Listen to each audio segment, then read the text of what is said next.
नमस्कार स्टूडेंट्स। व्यक्तित्व मापन के प्रमुख सिद्धांतों के साथ इससे पहले हमने व्यक्तित्व का अर्थ, परिभाषा, प्रकार, मापन से संबंधित अध्ययन किया है तथा इससे नेक्स्ट जो टॉपिक है आज हमारा व्यक्तित्व मापन के प्रमुख सिद्धांत। बेहद महत्वपूर्ण टॉपिक है। आप पेन और नोटबुक साथ में लेके बैठिए और प्रमुख पॉइंटों को आप साथ ही साथ नोट करते रहिए। मैंने आपको इससे संबंधित पूरी एक पीडीएफ बना के तैयार की है। उस पीडीएफ के माध्यम से हम जो मुख्य जो सिद्धांत हैं उस सिद्धांतों को क्रम वाइज पढ़ेंगे और उनको विस्तार से अध्ययन करेंगे। तो देखिए, सबसे पहले जो हमारा सिद्धांत आता है वो हमने अलग अलग वर्गों में इसको विभाजित किया है। विशेषक सिद्धांत के बारे में आज हम पढ़ेंगे। तो इसमें विशेषक सिद्धांत के बारे में सबसे पहला जो सिद्धांत दिया है वो है ऑलपोर्ट का विशेषक सिद्धांत। ऑलपोर्ट का विशेषक सिद्धांत जिसके प्रतिपादक हैं ऑलपोर्ट अमेरिका के रहने वाले थे। और इस सिद्धांत के अनुसार जैसे कोई भी व्यक्ति की अगर हम विशेषता देख रहे हैं तो उन विशेषताओं के आधार पर ही उन्होंने ये सिद्धांत दिया है। जैसे विशेषक व्यक्तित्व का वह गुण है जिसके अनुसार व्यक्तित्व का निर्माण होता है। अर्थात विशेषक की परिभाषा देते हुए ऑलपोर्ट ने बताया है कि व्यक्ति की अगर कोई विशेषता अगर किसी विशेष रूप से वो जाना जाता है तो वो उसके पर्सनैलिटी का आधार होता है। इस आधार पर उन्होंने मुख्य रूप से इनको 3 भागों में बांटा है। विशेषक सिद्धांत को ऑलपोर्ट ने 3 भागों में बांटा है। पहला है प्रधान विशेषक, दूसरा है केंद्रीय विशेषक, तीसरा है गौण विशेषक। तो पहला जैसे अलग अलग प्रकार के व्यक्तित्वों में इन्होंने बांटा है। पहला जैसे प्रधान अगर विशेषक सिद्धांत के अंतर्गत व्यक्तियों को लिया है तो जैसे गांधीगिरी, अहिंसात्मक व्यक्ति, समायोजित व्यक्ति, सामाजिक कार्यों में रुचि लेने वाले व्यक्ति आदि प्रकार के जो जैसे नेता टाइप के व्यक्ति, इस प्रकार के व्यक्ति प्रधान विशेषक में इन्होंने लिए हैं। अगर दूसरे प्रकार के इन्होंने वर्गीकरण में दिया है केंद्रीय विशेषक। केंद्रीय विशेषक में ईमानदार, मेहनती, कर्मठ, कार्य करने वाले, इस प्रकार के व्यक्तियों को केंद्रीय विशेषक वर्ग में लिया है। इसके बाद जो तीसरा इन्होंने वर्ग बताया है वो है गौण विशेषक। गौण विशेषक में खाने पीने के शौकीन व्यक्ति, अपने आप में मस्त रहने वाले व्यक्ति, एक तरह से अंतर्मुखी व्यक्ति और अपने आप तक ही सीमित रहने वाले व्यक्तियों को गौण विशेषक के रूप में इन्होंने माना है। तो प्रमुख रूप से अगर इनके सिद्धांत को देखा जाए तो इन्होंने व्यक्ति की विशेषता, उसकी रुचि के आधार पर व्यक्तित्व का निर्माण किया है, जिसमें प्रधान विशेषक, केंद्रीय विशेषक और गौण विशेषक 3 प्रमुख भागों में इन्होंने अपने सिद्धांत को बांटा है, जिसमें गांधीगिरी, ईमानदार, मेहनती तथा गौण विशेषक में खाने पीने के शौकीन व्यक्तियों को रखा गया है। इसके बाद दूसरा जो विशेषक सिद्धांत दिया है कैटल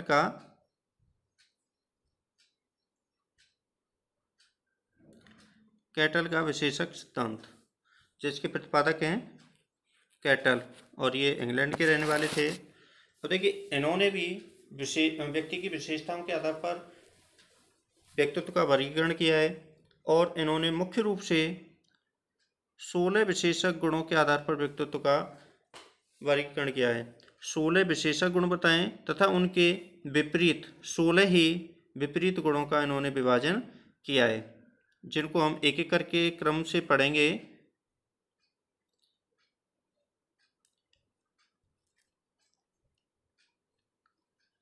देखिए, कैटल का विशेषक सिद्धांत।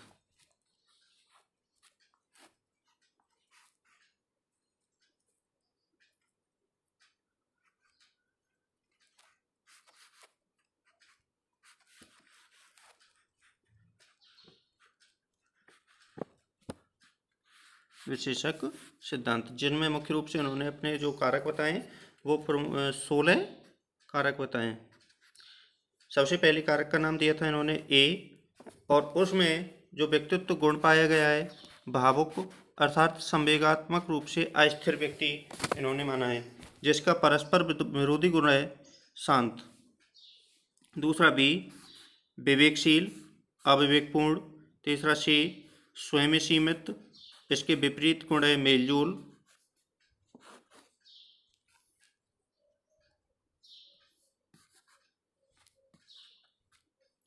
इसके बाद ई इस प्रकार के व्यक्तित्व वाले दबंग या दूसरों पर अधिकार जमाने वाले और डरने वाले नहीं। इसके विपरीत गुण है दृढ़ता का अभाव। एफ कारक सादा व संयमी, इसके विपरीत मस्तमौला। जी फर्स्ट अंतरात्मा से प्रेरित, विपरीत गुण स्वयं से प्रेरित। एच गुण शर्मीला साहसी। जी गुण नाजुक सख्त। एल गुण शंकालु विश्वास करने वाला। एम गुण व्यवहारशील कल्पनाशील। एन गुण चालाक, इसके विपरीत गुण सीधा।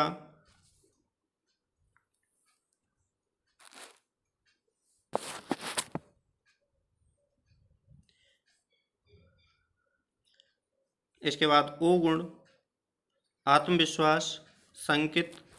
क्यू फर्स्ट रूढ़िवादी प्रगतिशील। क्यू सेकंड दूसरों पर निर्भर, इसके विपरीत आत्मनिर्भर। क्यू थर्ड अनुशासनहीन, इसके विपरीत स्वयंशासित। क्यू फोर्थ चिंता मुक्त, और इसका विपरीत गुण है चिंतित। तो इन्होंने प्रमुख रूप से जो अपने कारक बताए वो 16 कारक बताएं, और इनको विशेषक कारक के नाम से भी जाना जाता है, अर्थात कैटल का विशेषक सिद्धांत।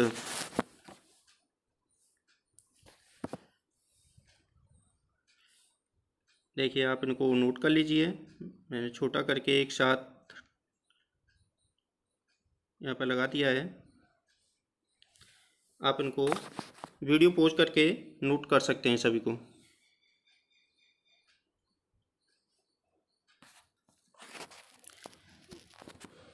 इसके बाद अगला जो गुण है विशेषक का, अगला सिद्धांत है आइजेंक का विशेषक सिद्धांत। आइजेंक का विशेषक सिद्धांत, जिसके प्रतिपादक हैं H.J. आइजेंक, जर्मन के रहने वाले हैं। इनकी विशेषता है सिद्धांत के आइजेंक के विशेषक उपागम का आधार जैविक और आनुवांशिक है, अर्थात इन्होंने जैविक कारकों को प्रमुखता दी है तथा आनुवांशिक कारकों को प्रमुखता दी है। उन्होंने व्यक्तित्व के निर्माण में प्रमुख 4 समूहों को प्रमुख माना है। जैसे उन्होंने सबसे पहले कैटल ने 16 माने, इसी प्रकार से आइजेंक ने प्रमुख 4 व्यक्तित्व माने। अंतर्मुखी अपने आप में सीमित रहने वाले, बहिर्मुखी जो सामाजिक कार्यों में रुचि लेने वाले, अर्थात अपनी भावनाओं को सबके सामने रखने वाले। इसके बाद उन्माद अपने आप से चिंतित रहने वाले। साइटोतिज्म इस प्रकार के व्यक्ति अपने आप तथा किसी रोग से ग्रसित होते हैं। तो इस प्रकार से आइजेंक ने प्रमुख व्यक्तित्व के निर्माण में 4 प्रमुख व्यक्तित्वों का वर्गीकरण किया है। अगला जो सिद्धांत है विशेषक का वो है पंचकारक मॉडल। पंचकारक मॉडल,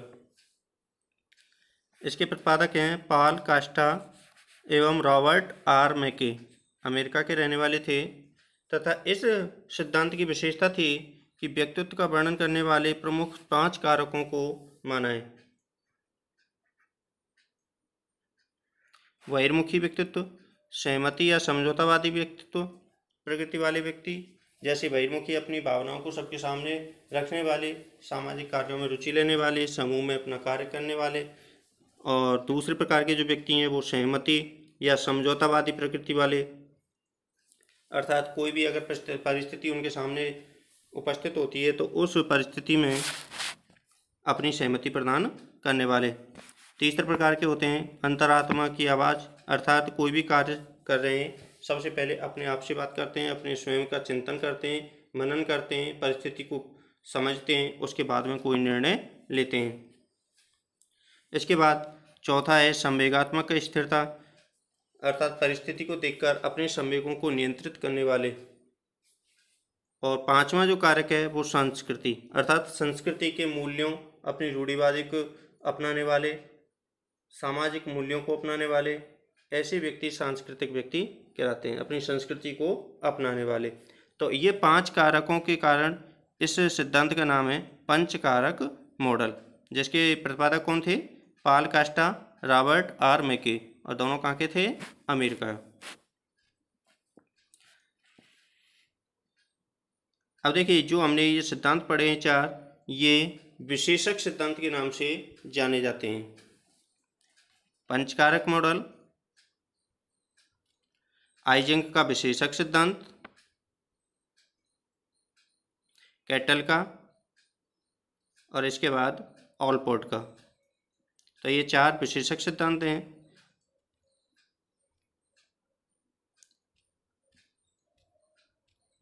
अब इसके बाद अगला जो सिद्धांत आता है वो है विश्लेषण मनोगत के उपागम। विश्लेषण मनोगत के उपागम, जिसका सबसे प्रमुख एवं इम्पोर्टेंट जो सिद्धांत है वो है मनोविश्लेषण सिद्धांत।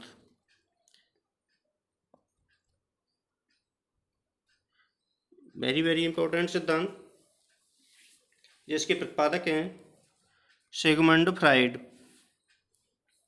इसकी विशेषता देखिए, मनोविश्लेषणवादी विचारधारा के जन्मदाता माने जाते हैं फ्राइड, तथा उनके अनुसार मानव व्यवहार के 2 मूल प्रवृत्ति होती हैं। 2 मूल प्रवृत्ति होती हैं, जीवन मूल्य तथा मृत्यु मूल्य। अर्थात इससे संबंधित जो प्रवृत्ति है इसमें जीवन जीने की इच्छा और मृत्यु पाने की इच्छा जीवन व्यक्तित्व में पाई जाती है, ऐसा फ्राइड ने माना है। तथा मानव मन के आकार में चेतन अवचेतन मन पाए जाते हैं। अब देखिए, इन्होंने मन का भी आकार इन्होंने बताया है कि चेतन, अवचेतन तथा एक तीसरा था अचेतन।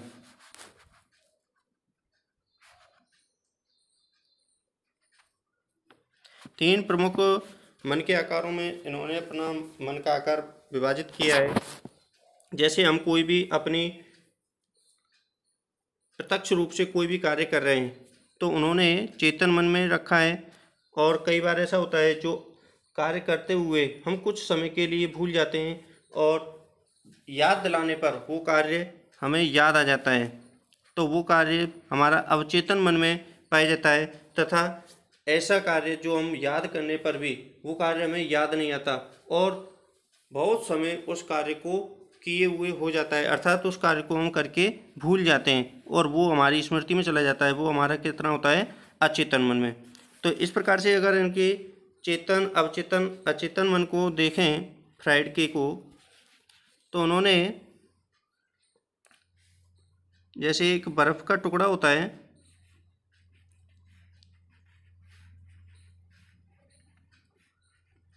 बर्फ़ के टुकड़े से इन्होंने इस मन का आकलन किया है।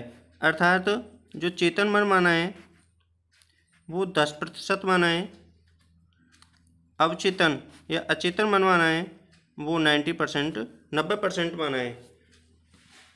अर्थात हम कोई भी कार्य करके हमारी जो स्मृति में रहता है वो 10% भाग ही उसका रहता है, बाकी का 90% भाग हमारा अवचेतन मन में चला जाता है।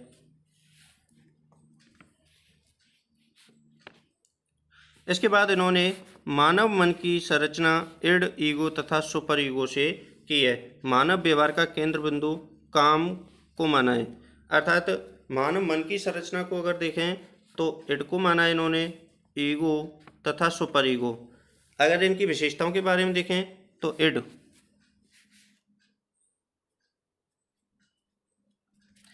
वाले व्यक्ति एक तरह से खाना पीना सोना जो मूल संवेग होते हैं या मूल क्रिया होती हैं उनसे ही संबंधित होते हैं, एक तरह से राक्षसी प्रवृत्ति के लोग होते हैं।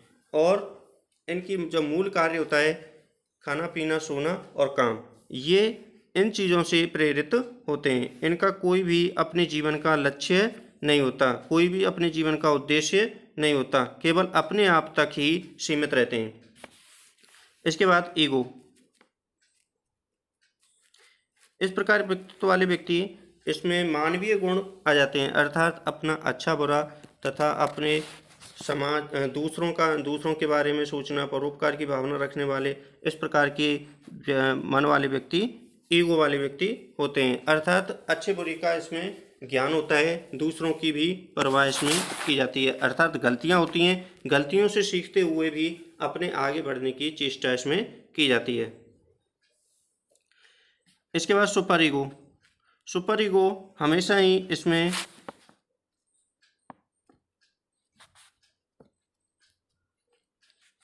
दैवीय प्रवृत्ति पाई जाती है, अर्थात हमेशा ही पॉजिटिव सोच रखी जाती है और इसमें दैवीय प्रवृत्ति का होना पाया जाता है।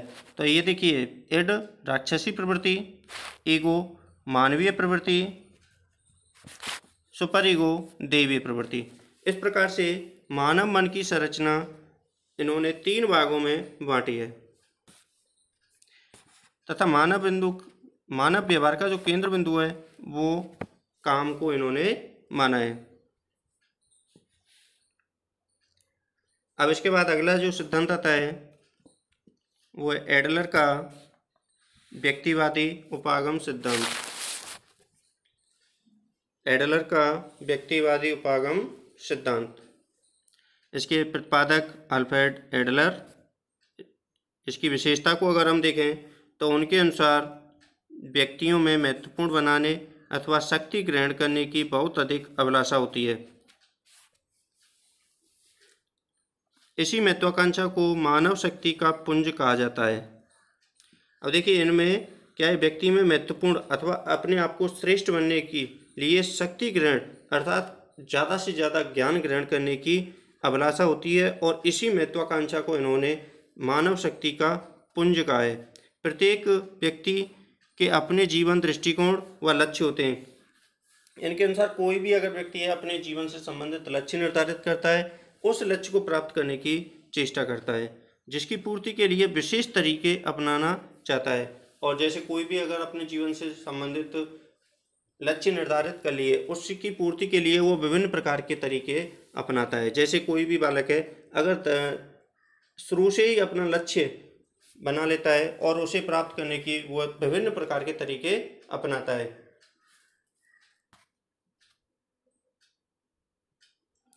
अब इसके बाद अगला जो सिद्धांत है वो युंग का विश्लेषण सिद्धांत।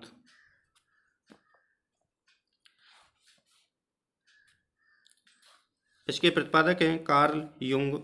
विशेषता, इस सिद्धांत के अनुसार मानव मन के 3 भाग, चेतन मन जो कि व्यक्तिगत या निजी अवचेतन तथा सामूहिक अवचेतन, 3 भागों में बांटा है।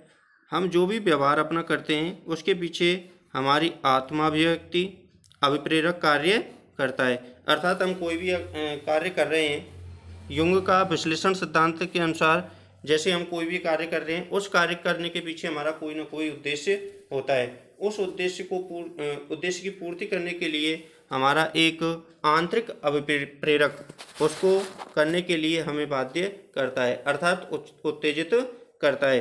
उस उत्तेजना के साथ ही हम उस कार्य को करना प्रारंभ कर देते हैं तथा युंग ने फ्राइड की तुलना में लिबिडो शब्द का व्यापक संप्रत्यय प्रस्तुत किया है। युंग लिबिडो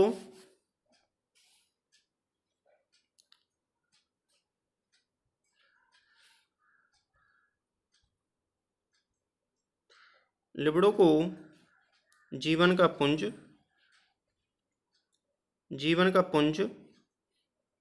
जीवन शक्ति का है, अर्थात युंग ने लिबिडो को ही जीवन का पुंज अर्थात जीवन जीने की कला और जीवन की शक्ति कहा है तथा इससे सभी प्रकार के मानव व्यवहार का आधार इन्होंने बताया है।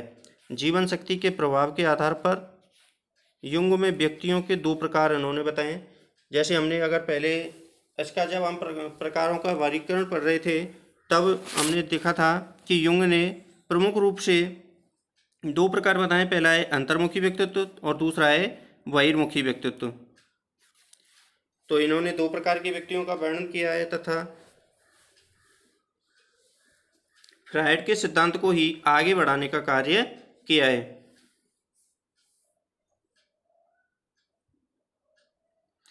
अब अगला जो हमारे सिद्धांत आते हैं वो आते हैं मानववादी उपागम पर आधारित व्यक्तित्व सिद्धांत। मानववादी उपागम पर आधारित व्यक्तित्व सिद्धांत। इसमें पहला जो सिद्धांत है वो है मैस्लो का आत्मानुभूति सिद्धांत। इन्होंने ये सिद्धांत 1962 में दिया था, जिसके प्रतिपादक के रूप में अगर हम इसे जानें तो अब्राहम मैस्लो थे। इसकी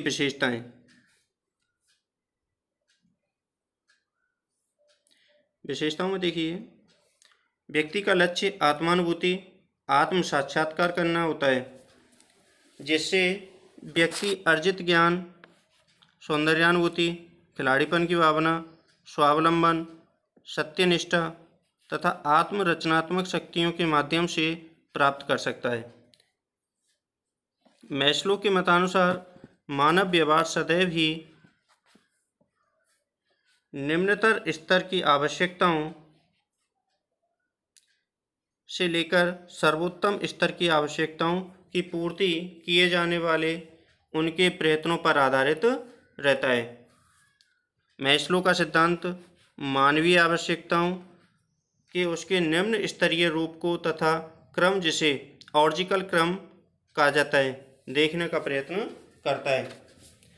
मैस्लो ने देखिए इस आवश्यकता की पूर्ति वाले सिद्धांत में कहा है कि व्यक्ति अपनी जो भी उसके जीवन का लक्ष्य होता है, जैसे सौंदर्यानुभूति, खिलाड़ीपन की भावना, स्वावलंबन, सत्यनिष्ठा,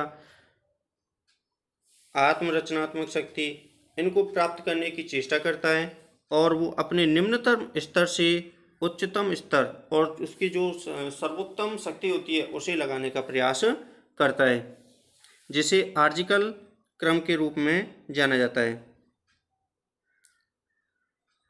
अब देखिए अगला जो सिद्धांत है कार्ल रोजर्स का आत्म सिद्धांत। इसके प्रतिपादक हैं कार्ल रोजर्स। 1947 में उन्होंने दिया था, अमेरिका के रहने वाले थे।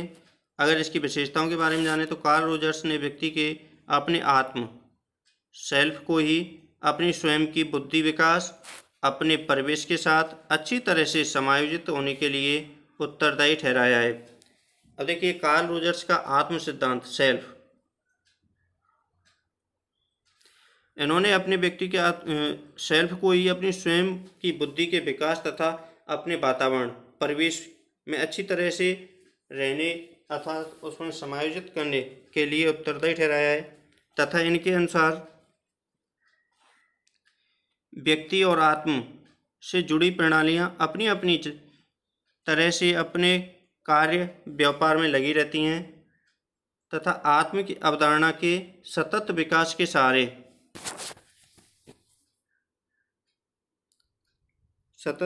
के सहारे व्यक्ति का भी सतत विकास होता है।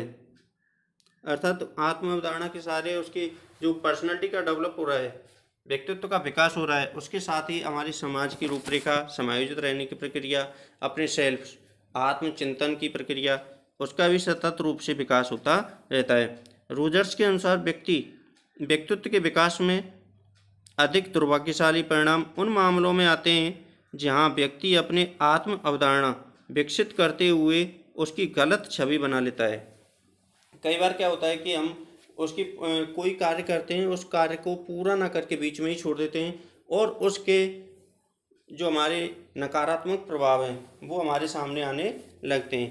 और जब ऐसे दुर्भाग्यशाली परिणाम हमारे सामने आते हैं तो उनके संबंध में ही अर्थात अधूरी जानकारी से ही उसकी वो गलत छवि बना लेता है, जबकि ऐसा नहीं करना चाहिए। अगर हम कोई भी कार्य कर रहे हैं, उस कार्य को प्रारंभ से ही और उसका अंत तक पूरा कार्य करना चाहिए और उसके हमारे जो सकारात्मक पहलू हैं उनको अपने व्यक्तित्व में लेना चाहिए।